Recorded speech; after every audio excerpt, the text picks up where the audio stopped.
प्रेम से बोलिए सूर्य भगवान की जय, सत्यनारायण भगवान की जय। आज रविवार का दिन है। हम सुनेंगे भगवान सूर्य की कथा और साथ में ही सुनेंगे श्री सत्यनारायण व्रत कथा। रविवार व्रत भगवान सूर्य देव को समर्पित माना जाता है। यह व्रत जीवन में सुख, समृद्धि, स्वास्थ्य और मान सम्मान प्राप्त करने के लिए किया जाता है। मान्यता है कि जो व्यक्ति श्रद्धा और नियम के साथ रविवार का व्रत करता है, उसके जीवन से रोग, दुख और दरिद्रता दूर होने लगती है। सूर्य देव को समस्त जगत का प्रकाश और ऊर्जा का स्रोत माना गया है। इनके बिना पृथ्वी पर जीवन संभव नहीं है। इसलिए सनातन धर्म में सूर्य की उपासना विशेष महत्व बताया गया है।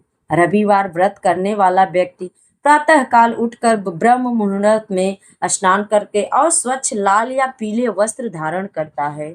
इसके बाद घर के मंदिर या पूजा स्थान में सूर्य देव की प्रतिमा या मूर्ति स्थापित की जाती है। पूजा में लाल फूल, रोली, अक्षत, गुड़, गेहूं और जल का विशेष महत्व है। तांबे के लोटे में स्वच्छ जल लेकर उसमें लाल फूल और अक्षत डालकर सूर्य देव को अर्घ्य दिया जाता है। अर्घ्य देते समय सूर्य मंत्र या गायत्री मंत्र का जाप करना बहुत शुभ माना जाता है। इस व्रत में नमक नहीं खाना चाहिए। कई लोग पूरे दिन उपवास रखकर केवल एक समय मीठा भोजन ग्रहण करते हैं। गुड़, गेहूं और लाल रंग की वस्तुओं का दान भी करना चाहिए, जो अत्यंत फलदायी माना जाता है। रविवार के दिन गरीबों और जरूरतमंद लोगों की सहायता करने से सूर्य देव की विशेष कृपा प्राप्त होती है। रविवार व्रत से नेत्रों की ज्योति बढ़ती है और शरीर में ऊर्जा का संचार होता है। जिन लोगों की कुंडली में सूर्य कमजोर होता है, उन्हें यह व्रत विशेष लाभ देता है। यह व्रत आत्मविश्वास बढ़ाने वाला और मानसिक शक्ति देने वाला माना गया है। नौकरी, व्यापार और समाज में सम्मान पाने की इच्छा रखने वाले लोग भी श्रद्धा से व्रत करते हैं। रविवार व्रत में क्रोध, झूठ और अशब्दों से दूर रहने का नियम है। इस दिन मन को शांत रखकर भगवान का स्मरण करना चाहिए। पूजन, आरती, कथा, सूर्य चालीसा, सूर्यास्त के बाद व्रत का पारण किया जाता है। परिवार के साथ प्रसाद बांटना और भगवान का धन्यवाद करना शुभ माना जाता है। ऐसा कहा जाता है कि नियमित रूप से रविवार व्रत करने वाले व्यक्ति के जीवन में सुख, शांति और समृद्धि बनी रहती है। भगवान सूर्य की कृपा से सभी कार्य सफल होने लगते हैं। आइए अब सुनते हैं रविवार व्रत कथा। एक समय की बात है, प्राचीन काल में एक सुंदर नगर था। उस नगर में एक गरीब ब्राह्मण और उसकी पत्नी रहते थे। दोनों बहुत धार्मिक और भगवान सूर्य के परम भक्त थे। उनके पास धन दौलत की नहीं कमी थी, परंतु मन में भक्ति और संतोष भरा हुआ था। ब्राह्मण प्रतिदिन प्रातः काल नदी में स्नान करके सूर्य देव को जल अर्पित करता और पूरे मन से उनकी पूजा करता था। उसकी पत्नी भी घर को स्वच्छ रखकर दीप जलाती और भगवान का नाम जप करती थी। समय बीतता गया, परंतु उसके जीवन में गरीबी कम नहीं हुई।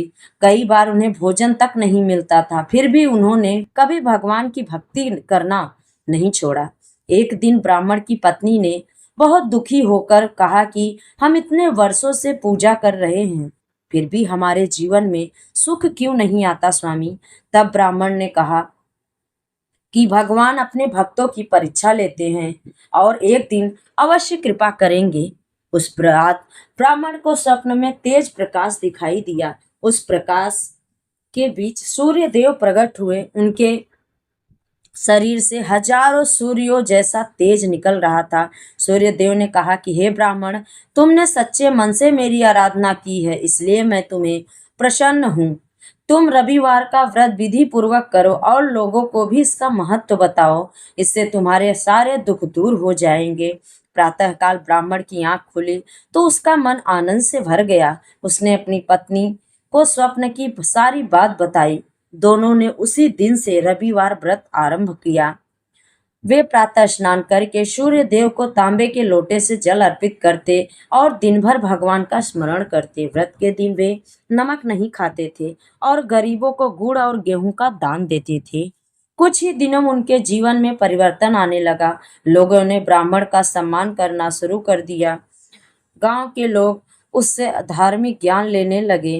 धीरे धीरे उसके घर में धन धान्य की वृद्धि होने लगी। उनकी गरीबी समाप्त हो गई और घर में सुख शांति फैल गई। उसी नगर में एक धनी व्यापारी रहता था। उसके पास अपार धन था, परंतु वह बहुत घमंडी और कठोर स्वभाव का था। वह कभी भगवान की पूजा नहीं करता था और गरीबों का सदा अपमान करता था। एक दिन उसने ब्राह्मण के घर की ओर खुशहाली देखकर पूछा कि तुम्हारे जीवन में इतना परिवर्तन कैसे आया।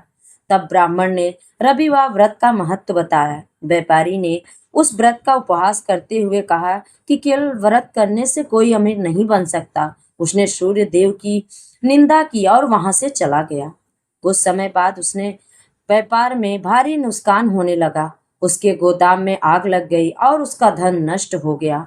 धीरे धीरे उसके मित्र और संबंधी भी उससे दूर हो गए।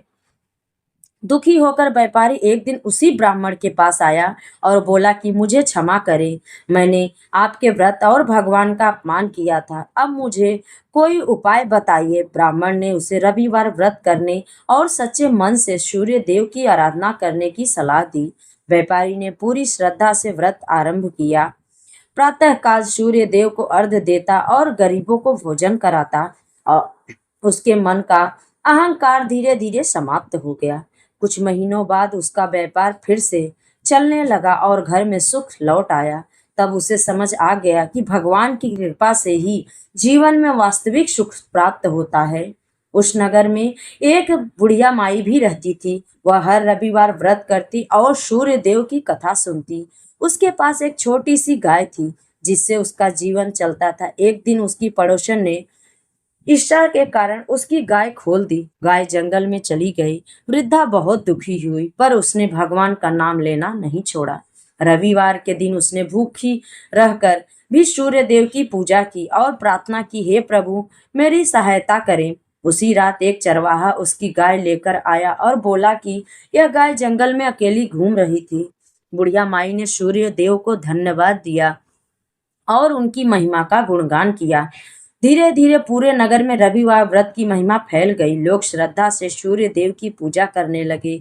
नगर में सुख शांति और समृद्धि बढ़ने लगी। सभी लोग यह समझ गए कि सच्ची श्रद्धा और भक्ति से भगवान अवश्य प्रसन्न होते हैं और अपने भक्तों के जीवन के दुख दूर करते हैं। कहा जाता है कि जो मनुष्य श्रद्धा और नियम से रविवार व्रत करता है उसके जीवन में कभी अहंकार नहीं रहता। सूर्य देव की कृपा से उसे आरोग्य, सम्मान और सफलता प्राप्त होती है। उसके घर में सुख समृद्धि बनी रहती है। प्रेम से बोलिए सूर्य भगवान की जय। अब सुनते हैं सूर्य नारायण की दूसरी व्रत कथा।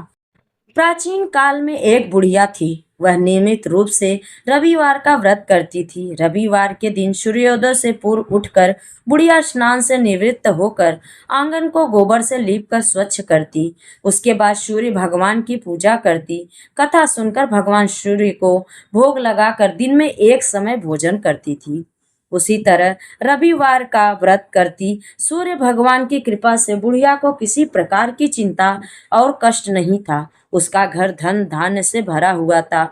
उस बुढ़िया को सुखी देखकर उसकी पड़ोसन उससे बहुत जलती। बुढ़िया रोजाना पड़ोसन के आंगन में बंधी गाय का गोबर लाती और अपना घर लीपती। शनिवार के दिन रात को पड़ोसन ने अपनी गाय को घर के भीतर बांध दिया ताकि बुढ़िया अपना घर न लीप सके। रविवार को गोबर न मिलने से बुढ़िया अपना घर नहीं लीप पाई। आंगन न लीप पाने के कारण उस बुढ़िया माई ने सूर्य भगवान को भोग भी नहीं लगाया और उस दिन स्वयं भी भोजन नहीं किया। सूर्यास्त होने पर बुढ़िया भूखी प्यासी सो गई। जब रात्रि में सूर्य भगवान ने उसे स्वप्न में दर्शन दिए और व्रत न करने, उन्हें भोग न लगाने का कारण पूछा। बुढ़िया माई ने कहा कि करुण स्वर में पड़ोसन के द्वारा घर के अंदर गाय बांधने और गोबर न मिल पाने की बात बताई। सूर्य भगवान ने अपनी अनन्य भक्त बुढ़िया माई की परेशानी का कारण जानकर उसके सब दुख दूर करते हुए कहा, हे माता, तुमने प्रत्येक रविवार को मेरी पूजा और व्रत करती हो। मैं तुमसे अति प्रसन्न हूँ और तुम्हें ऐसी गाय प्रदान करता हूँ जो तुम्हारे आंगन को धन धान्य से भर देगी। तुम्हारी सभी मनोकामनाएं पूरी होगी। स्वप्न में उस बुढ़िया को ऐसा वरदान देखकर सूर्य भगवान अंतर ध्यान हो गए। जब प्रातःकाल सूर्योदय से पूर्व उस बुढ़िया की आंख खुली तो वह अपने घर के आंगन में सुंदर गाय और बछड़े को देखकर बहुत हैरान हुई। गाय को आंगन में बांधकर उसने जल्दी से उसे चारा खिलाया। पड़ोसन ने उस बुढ़िया के आंगन में बंधी सुंदर गाय और बछड़े को देखा तो वह और अधिक जलने लगी। तब गाय ने सोने का गोबर किया। गोबर को देखते ही पड़ोसन की आंखें फटी की फटी रह गई। पड़ोसन ने उस बुढ़िया को आसपास न पाकर तुरंत उस गोबर को उठाया और अपने घर ले गई। अपनी गाय का गोबर वहां रख गई। सोने के गोबर से पड़ोसन कुछ ही दिनों में धनवान हो गई। गाय प्रतिदिन सूर्योदय से पूर्व सोने का गोबर करती और बुढ़िया के उठने के पहले ही पड़ोसन उस गोबर को उठा ले जाती। बहुत दिनों तक बुढ़िया को सोने के गोबर के बारे में कुछ पता नहीं चला। बुढ़िया माई पहले की तरह हर रविवार को भगवान सूर्य का व्रत रख करती और कथा सुनती रही। सूर्य भगवान को जब पड़ोसन की चालाकी का पता चला तो उन्होंने एक दिन तेज आंधी चलाई। आंधी का प्रकोप देखकर बुढ़िया ने अपनी गाय को घर के भीतर बांध दिया। अब पड़ोसन सोने का गोबर न ले जा सकी। सुबह उठकर बुढ़िया ने सोने का गोबर देखा तो उसे बहुत आश्चर्य हुआ। उस दिन के बाद बुढ़िया गाय को घर के भीतर बांधने लगी। सोने के गोबर से कुछ ही दिनों में वह बुढ़िया बहुत धनी हो गई। बुढ़िया के धनी होने से पड़ोसन और बुरी तरह जल भूनकर राख हो गई। अब की बार उसने अपने पति को नगर के राजा के पास भेजा और बुढ़िया के पास सोने का गोबर देने वाली गाय के बारे में बताया। राजा ने अपने सैनिक भेजकर बुढ़िया की गाय लाने का आदेश दे दिया। सैनिक बुढ़िया के घर पहुंचे। उस समय बुढ़िया सूर्य भगवान को भोग लगाकर स्वयं भोजन ग्रहण करने वाली थी। राजा के सैनिक जबरदस्ती गाय और बछड़े को महल की ओर ले चले। बुढ़िया ने प्रार्थना की, बहुत रोई चिल्लाई, लेकिन राजा के सैनिक नहीं माने।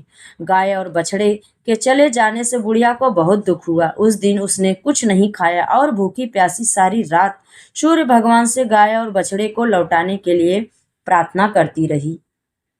गाय देखकर राजा बहुत खुश हुआ। सुबह जब राजा ने सोने का गोबर देखा तो उसके आश्चर्य का ठिकाना न रहा। उधर सूर्य भगवान को भूखी प्यासी बुढ़िया को इस तरह प्रार्थना करते देखकर उस पर बहुत दया आई। उसी रात सूर्य भगवान ने राजा को स्वप्न में कहा, राजन, बुढ़िया की गाय और बछड़ा तुरंत लौटा दो, नहीं तो तुम पर विपत्तियों का पहाड़ टूट पड़ेगा। तुम्हारे राज्य में भूकंप आएगा, तुम्हारा महल नष्ट हो जाएगा।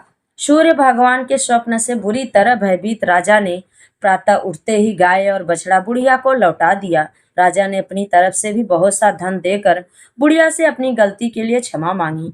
राजा ने पड़ोसन और उसके पति को उनकी इस दुष्टता के लिए दंड भी दिया। इसके बाद राजा ने राज्य में घोषणा करवाई कि सभी स्त्री पुरुष रविवार का व्रत करें।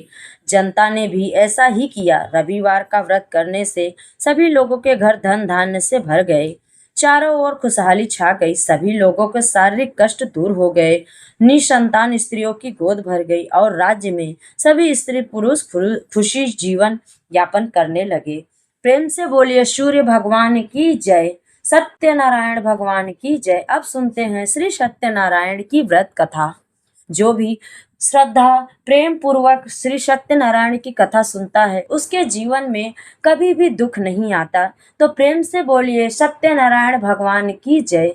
आइए कथा सुनते हैं। शास्त्रों में बताया गया है कि सत्यनारायण व्रत कथा का पाठ करने से व्यक्ति को 1000 यज्ञ करने के बराबर पूर्ण फल की प्राप्ति होती है। सत्यनारायण भगवान व्रत कथा में भगवान विष्णु के सत्य स्वरूप के बारे में बताया गया है। इस व्रत का पाठ करने से घर में सुख समृद्धि का वास होता है और भगवान विष्णु की कृपा बनी रहती है।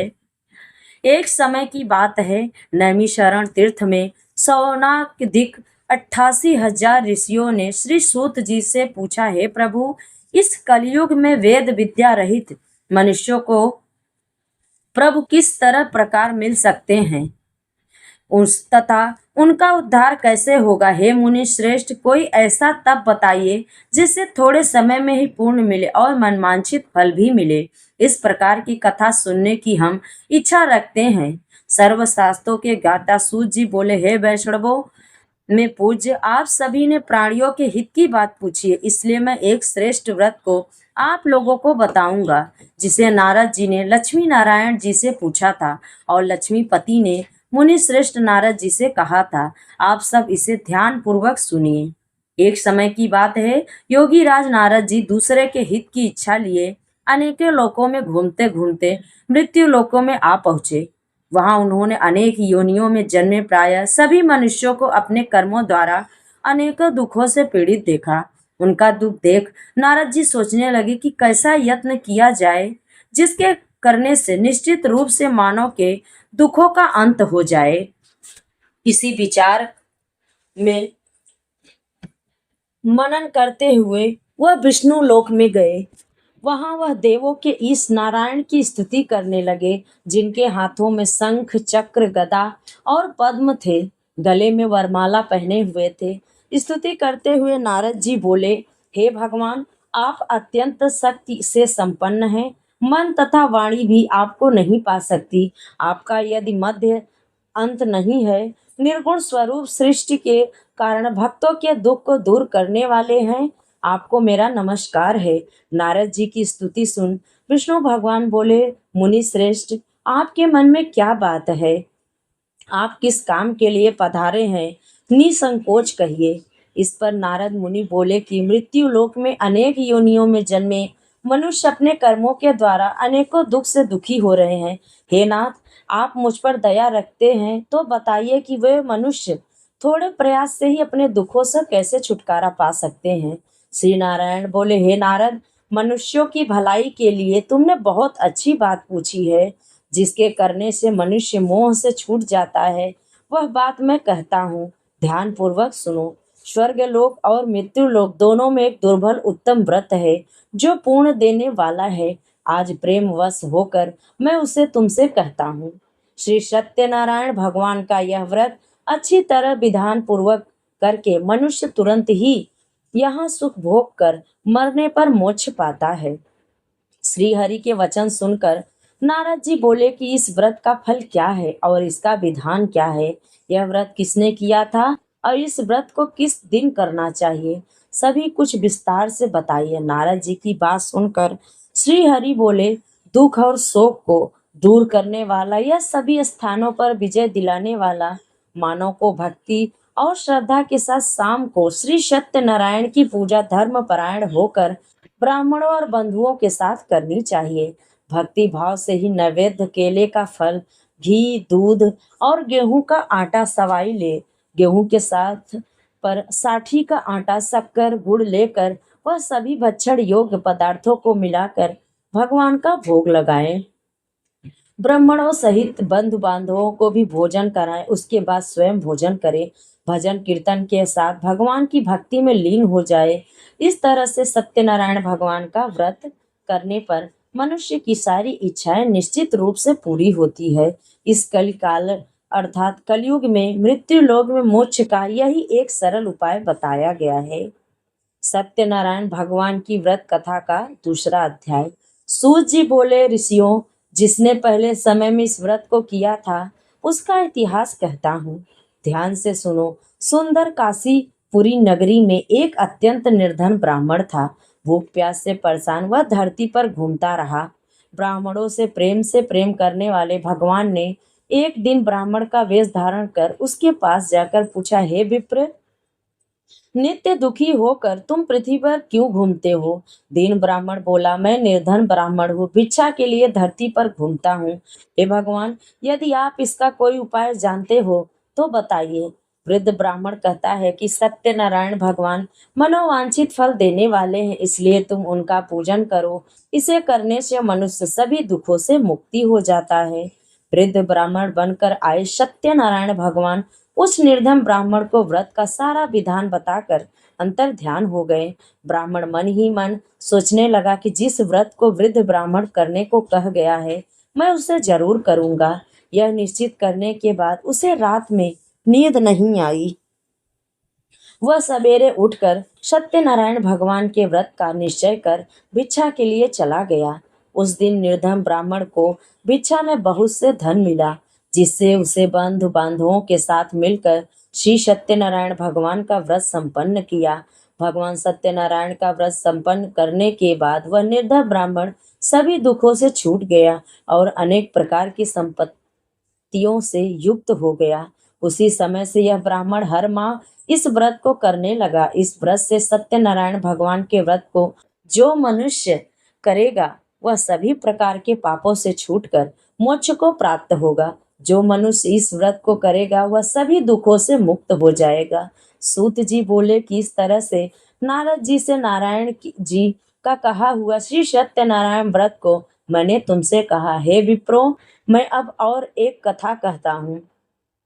ऋषि बोले, हे मुनिवर, संसार में उस विप्र से सुनकर और किस किस ने इस व्रत को किया, हम सब इस बात को सुनना चाहते हैं। इसके लिए हमारे मन में श्रद्धा का भाव है। सूत जी बोले, हे मुनियों, जिसने इस व्रत को कहा है वे सब सुनो। एक समय वही विप्र धन और ऐश्वर्य के अनुसार अपने बंधु बांधवों को साथ इस व्रत को करने को तैयार हुआ। उसी समय एक लकड़ी बेचने वाला बूढ़ा आदमी आया और लकड़ियां बाहर रखकर अंदर ब्राह्मण के घर में गया। प्यास से दुखी वह लकड़हारा उनको व्रत करते देख विप्र को नमस्कार कर पूछने लगा कि यह आप क्या कर रहे हैं। तो उन्होंने बताया कि व्रत कर रहा हूँ, इसे करने से क्या फल मिलेगा, कृपया मुझे भी बताइए। ब्राह्मण ने कहा कि सभी मनोकामनाओं को पूरा करने वाला यह श्री सत्यनारायण भगवान का व्रत है। इनकी कृपा से ही मेरे घर में धन धान्य की वृद्धि हुई है। विप्र से सत्यनारायण व्रत के बारे में जानकर लकड़हारा बहुत प्रसन्न हुआ। चरणामृत लेकर प्रसाद खाने के बाद वह अपने घर गया। लकड़हारे ने अपने मन में संकल्प किया कि आज लकड़ी बेचने से जो धन मिलेगा उसी से श्री सत्यनारायण भगवान का उत्तम व्रत करूंगा। मन में इस विचार को ले बूढ़ा आदमी सिर पर लकड़ियां रख उस नगर में बेचने गया जहां धनी लोग ज्यादा रहते थे। उस नगर में उसे अपनी लकड़ियों का दाम पहले से 4 गुना अधिक मिला। बूढ़ा प्रसन्नता के साथ दाम लेकर केले, शक्कर, घी, दूध, दही और गेहूं का आटा लेकर सत्यनारायण भगवान के व्रत की और सामग्रियां लेकर अपने घर आ गया। वहां उसने अपने बंधु बांधवों को बुलाकर विधि विधान से श्री सत्यनारायण भगवान का पूजन और व्रत किया। इस तरह के प्रभाव से वह बूढ़ा लकड़हारा धन पुत्र से युक्त होकर संसार के समस्त सुख भोग कर अंतकाल में बैकुंठ धाम को चला गया। प्रेम से बोलिए श्री सत्यनारायण भगवान की जय। सत्यनारायण भगवान की व्रत कथा का 3रा अध्याय। सूत जी बोले, हे मुनि, अब आगे की कथा कहता हूँ। पहले समय में उल्कामुख नाम का एक बुद्धिमान राजा था। वह सत्यवता और जितेंद्री था। प्रतिदिन देव स्थानों पर जाता और निर्धनों को धन देकर उनको कष्ट दूर करता था। उसकी पत्नी कमल के समान मुख वाली सती साध्वी थी। भद्रशिला नदी के तट पर उन दोनों ने श्री सत्यनारायण भगवान का व्रत किया। उसी समय साधु नाम का एक वैश्य आया। उसके पास व्यापार करने के लिए बहुत सा धन भी था। राजा को व्रत करते देखकर वह विनय के साथ पूछने लगा, हे राजन, भक्ति भाव से पूर्ण होकर आप यह क्या कर रहे हैं? मैं सुनने की इच्छा रखता हूँ, तो आप मुझे बताइए। राजा बोले, हे साधु, अपने बंधु बांधवों के साथ पुत्र की प्राप्ति के लिए एक महाशक्तिमान श्री सत्यनारायण भगवान का व्रत पूजन कर रहा हूँ। राजा के वचन सुन साधु आदर से बोला, हे राजन, मुझे इस व्रत का सारा विधान कहिए। आपके कथनानुसार मैं भी इस व्रत को करूँगा। मेरी भी संतान नहीं है और इस व्रत को करने से निश्चित रूप से मुझे संतान की प्राप्ति होगी। राजा से व्रत का सारा विधान सुन व्यापार से निवृत्त हो वह अपने घर को गया। साधु वैश्य ने अपनी पत्नी को संतान देने वाली इस व्रत का वर्णन सुनाया और कहा कि जब मेरी संतान होगी तब मैं इस व्रत को करूंगा। साधु ने इस तरह के वचन अपनी पत्नी लीलावती से कहे। एक दिन लीलावती पति के साथ आनंदित होकर सांसारिक धर्म में पवित्र होकर सत्यनारायण भगवान की कृपा से गर्भवती हो गई। 10वें महीने में उसके गर्भ से एक सुंदर कन्या ने जन्म लिया। दिनों दिन वह ऐसे बढ़ने लगी जैसे कि शुक्ल पक्ष का चंद्रमा बढ़ता है। माता पिता ने अपनी कन्या का नाम कलावती रखा। एक दिन लीलावती ने मीठे शब्दों में अपने पति को याद किया। अपने सत्यनारायण भगवान के जिस व्रत को करने का संकल्प किया था उसे करने का समय आ गया है। आप इस व्रत को करिए। साधु बोला कि हे विप्रे, इस व्रत को मैं उसके विवाह पर करूंगा। इस प्रकार अपनी पत्नी को आश्वासन देकर वह नगर को चला गया। कलावती पिता के घर में रहकर बुद्धि को प्राप्त हुई। साधु ने एक बार नगर में अपनी कन्या को सखियों के साथ देखा तो तुरंत ही दूत को बुलाया और कहा कि मेरी कन्या के योग्य वर देखकर आओ। साधु की बात सुनकर दूत कंचन महल में पहुंचे और वहां देखा लड़की के सुयोग्य वणिक पुत्र को ले आए। सुयोग्य लड़के को देखकर साधु ने बंधु बांधवों को बुलाकर अपनी पुत्री का विवाह कर दिया। लेकिन दुर्भाग्य की बात यह कि साधु ने अभी भी श्री सत्यनारायण भगवान का व्रत नहीं किया। इस पर श्री भगवान क्रोधित हो गए और श्राप दिया कि साधु को अत्यधिक दुख मिले। अपने कार्य में कुशल साधु बनिया जमाई को लेकर समुद्र के पास स्थित होकर रत्नासारपुर नगर में गया। वहां जाकर दामाद ससुर दोनों मिलकर चंद्रकेतु राजा के नगर में व्यापार करने लगे। एक दिन भगवान सत्यनारायण की माया से एक चोर राजा का धन चुरा कर भाग रहा था। उसके राजा के सिपाहियों को अपना पीछा करते देखा। चुराया हुआ धन वहां रख दिया जहां साधु अपने जवाई के साथ रुका हुआ था। राजा के सिपाहियों ने साधु वैश्य के पास राजा का धन पड़ा देखा तो वह ससुर जमाई दोनों को बांधकर प्रसन्नता से राजा के पास ले गए और कहा कि उन दोनों चोरों हम पकड़ लाए हैं, आप आगे की कार्रवाई की आज्ञा दें। राजा की आज्ञा से उन दोनों को कठिन कारावास में डाल दिया गया और उनका सारा धन भी उनसे छीन लिया गया। श्री सत्यनारायण भगवान के श्राप से साधु की पत्नी भी बहुत दुखी हुई। घर में जो धन रखा था उसे चोर चुरा ले गए। शारीरिक और मानसिक पीड़ा व भूख प्यास से अति दुखित होकर अन्न की चिंता में कलावती के ब्राह्मण के घर गई। वहां उसने श्री सत्यनारायण भगवान का व्रत होते देखा, फिर कथा भी सुनी। वह प्रसाद ग्रहण कर वह रात को घर वापस आई। माता ने कलावती से पूछा कि हे पुत्री, अब तक तुम कहाँ थी? तेरे मन में क्या है? कलावती ने अपनी माता से कहा, हे माता, मैंने एक ब्राह्मण के घर में श्री सत्यनारायण भगवान का व्रत देखा है। कन्या के वचन सुन लीलावती भगवान के पूजन की तैयारी करने लगी। लीलावती ने पूरे परिवार बंधुओं सहित सत्यनारायण भगवान का पूजन किया और उनसे वर मांगा कि मेरे पति और जमाई शीघ्र घर लौट आए। साथ ही यह भी प्रार्थना की कि हम सब पर का अपराध क्षमा करे। श्री सत्यनारायण भगवान इस व्रत से संतुष्ट हो गए और राजा चंद्रकेतु को स्वप्न में दर्शन देकर कहा, हे राजन, तुम उन दोनों वैश्यों को छोड़ दो और तुमने उनका जो धन लिया उसे वापस कर दो। अगर ऐसा नहीं किया तो मैं तुम्हारा धन, राज्य और संतान सभी को नष्ट कर दूंगा। राजा को यह सब कहकर वह अंतर ध्यान हो गए। प्रातः काल सभा में राजा ने अपना सपना सुनाया। फिर बोले कि बड़ी पुत्रों को कैद से मुक्त कर सभा में लाओ। दोनों ने आते ही राजा को प्रणाम किया। राजा मीठी वाणी में बोला, हे महाअनुभवों, भाग्यवश ऐसा कठिन दुख तुम्हें प्राप्त हुआ है, लेकिन अब तुम्हें कोई भय नहीं है। ऐसा कहकर राजा ने उन दोनों को नए वस्त्र आभूषण भी पहनाए और जितना धन उनका लिया था उससे दुगना धन वापस कर दिया। दोनों वैसे अपने घर को चल दिए। प्रेम से बोलिए सत श्री सत्यनारायण भगवान की जय। सत्यनारायण भगवान की व्रत कथा का चौथा अध्याय। सूत जी बोले, वैश्य ने मंगलाचारण कर अपनी यात्रा आरंभ की और अपने नगर की ओर चल दिए। उनको थोड़ी दूर जाने पर एक दंडी वेशधारी श्री सत्यनारायण ने उनसे पूछा, हे साधु, तेरी नाव में क्या है? अभिमानी वणिक हंसता हुआ बोला, हे दंडी, आप क्यों पूछते हो? क्या धन लेने की इच्छा है? मेरी नाव में तो बेलपत्र से भरे हुए हैं। वैश्य के कठोर वचन सुन भगवान बोले, तुम्हारा वचन सत्य हो। दंडी ऐसी कह कर वहां से दूर चले गए। कुछ दूर जाकर समुद्र के किनारे बैठ गए। दंडी के जाने के बाद साधु वैश्य ने नेत्र क्रिया के पश्चात नाव को ऊंची देखते अचंभव माना और नाव में बेल पत्ते देखकर वह मूर्छित होकर जमीन पर गिर गया। मूर्छा खुलने पर अत्यंत शोक में डूब गया। तब उसका दामाद बोला कि आप शोक ना मनाएं, यह दंडी का शाप है, इसलिए हमें उनकी शरण में जाना चाहिए, तभी हमारी मनोकामना पूर्ण होगी।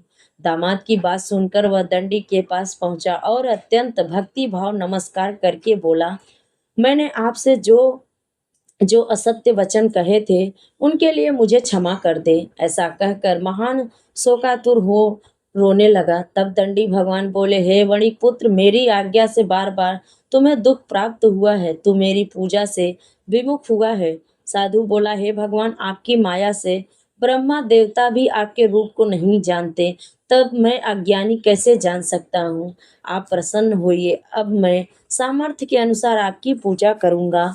मेरी रक्षा करो और पहले के समान नौका में धन भर दो। साधु वैश्य के भक्ति पूर्वक वचन सुनकर भगवान प्रसन्न हो गए और उसकी इच्छा अनुसार वरदान देकर अंतर्ध्यान हो गए। ससुर जमाई जब नाव पर आए तो नाव धन से भरी हुई थी। फिर वही अपने अन्य साथियों के साथ सत्यनारायण भगवान का पूजन कर अपने नगर को चल दिए। जब नगर के नजदीक पहुंचे तो दूत को घर पर खबर करने के लिए भेज दिया। दूत साधु की पत्नी को प्रणाम कर कर कहता है कि मालिक अपने दामाद सहित नगर के निकट आ गए हैं। दूत की बात सुन साधु की पत्नी लीलावती ने बड़े हर्ष के साथ सत्यनारायण भगवान का पूजन कर अपनी पुत्री कलावती से कहा कि मैं अपने पति को दर्शन को जाती हूँ, तू कार्य पूर्ण कर शीघ्र आ जा। माता के ऐसे वचन सुन कलावती जल्दी में प्रसाद छोड़ अपने पति के पास चली गई। प्रसाद की अवज्ञा के कारण श्री सत्यनारायण भगवान रुष्ट हो गए और नाव सहित उसके पति को पानी में डुबो दिया। कलावती अपने पति को वहां न पाकर रोती हुई जमीन पर गिर गई। नौका को डूबा हुआ देख वह कन्या को रोता देख साधु दुखी होकर बोला कि हे प्रभु, मुझसे और मेरे परिवार से जो भूल हुई है उसे क्षमा करे। साधु के दीन वचन सुनकर श्री सत्यनारायण भगवान प्रसन्न हो गए और आकाश पर अड़ी हुई, हे साधु, तेरी कन्या मेरे प्रसाद को छोड़कर आई है, इसलिए उसका पति अदृश्य हो गया है। यदि वह घर जाकर प्रसाद खाकर लौटती है तो उसे उसका पति अवश्य मिलेगा। ऐसी आकाशवाणी सुनकर कलावती घर पहुंचकर प्रसाद खाती है और फिर आकर अपने पति के दर्शन करती है। उसके बाद साधु अपने बंधु बांधवों सहित श्री सत्यनारायण भगवान का विधि विधान से पूजन करता है। इस लोक का सुख भोग कर वह अंत में स्वर्गलोक को प्राप्त होता है। प्रेम से बोलिए श्री सत्यनारायण भगवान की जय। सत्यनारायण भगवान की व्रत कथा का पंचम और अंतिम अध्याय। सूत जी बोले, हे ऋषियों, मैं और भी एक कथा सुनाता हूं, उसे भी ध्यान पूर्वक सुनो। प्रजापालक में लीन तुग्ज ध्वज नाम का एक राजा था। उसने भी भगवान का प्रसाद त्याग कर बहुत दुख सहन किया। एक बार वन में जाकर वन्य पशुओं को मारकर वह बड़ के पेड़ के नीचे आया। वहां उसने ग्वालों को भक्ति भाव से अपने बंधुओं सहित सत्यनारायण भगवान का पूजा करते देखा। अभिमान वश राजा ने उन्हें देखकर भी पूजा स्थान में नहीं गया और ना ही उसने भगवान को नमस्कार किया। ग्वालों ने राजा को प्रसाद दिया, लेकिन उसने प्रसाद वह नहीं खाया और प्रसाद को वहीं छोड़कर वह अपने नगर को चला गया। जब वह नगर पहुंचा तो उसने देखा सब कुछ तहस नहस हुआ पाया। वह शीघ्र ही समझ गया कि यह सब भगवान ने ही किया है।